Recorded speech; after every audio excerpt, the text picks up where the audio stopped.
चलिए आगे देखते हैं माइट का यूज़। कि हम माइट का यूज़ कैसे करते हैं। तो माइट का एक ही यूज़ होता है मोस्टली, जिसमें हम यूज़ करते हैं माइट का जो यूज़ हम करते हैं वो किया जाता है पॉसिबिलिटी के लिए। तो यहाँ पर जो पॉसिबिलिटी होगी वो जो मे है उससे बिल्कुल उल्टी होगी। यहाँ पर हम एक लोअर पॉसिबिलिटी की बात करते हैं, जब हमें किसी काम के होने के बहुत कम चांसेस होते हैं। लाइक शायद की तरह आ जाता है कि शायद हो भी सकता है, तो शायद है तो बहुत कम चांसेस हो गए। हम कह सकते हैं 10 to 15% ही चांस है या 5% ही चांस है कि ये काम हमारा हो सकता है। लाइक हमने देखा कि जो बादल हैं बिल्कुल क्लियर है, कोई हवा नहीं चल रही है, अच्छी धूप है और हम कह रहे हैं कि बारिश हो सकती है या कल तक बारिश हो सकती है, तो वहाँ बहुत कम संभावना है।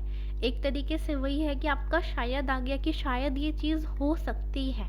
तो बहुत कम संभावना के लिए चाहे वो किसी भी चीज़ में हो, वहाँ पर हम माइट का यूज़ करते हैं। जैसे कि एग्जाम्पल हम देखते हैं, ही माइट बी हंग्री, वह शायद भूखा हो सकता है या शायद वो भूखा हो सकता है। लाइक किसी ने खाना खाया तुरंत और आप बाहर चले गए, आप कह रहे हो कि शायद वो भूखा होगा, तो वो भूखा होने की बहुत कम संभावना है क्योंकि हम यहाँ पर माइट का यूज़ कर रहे हैं। नेक्स्ट एग्जाम्पल है, it might be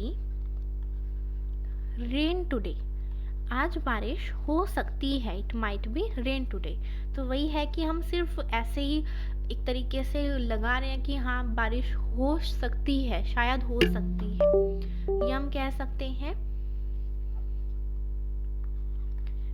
she might be at home. Daily कोई पर्सन है वो स्कूल जाता है, कॉलेज जाता है या ऑफिस जाती है और आप बोल रहे हो कि वो घर पर हो सकती है, शायद घर पर होगी, तो वहाँ पर बहुत कम आपके संभावना बन जाते हैं कि ये काम हमारा होगा। तो इस तरीके से हम लोअर पॉसिबिलिटी के लिए माइट का यूज़ करते हैं जब हमें बहुत कम संभावना होती है कि शायद ये होगा, तो उसके लिए माइट का यूज़ करते हैं। तो ये था हमारा पूरा मे और माइट का यूज़। आई होप आपको ये अच्छे से क्लियर हुआ हो। नेक्स्ट वीडियो में हम अपने अगले टेंसेस को पढ़ेंगे।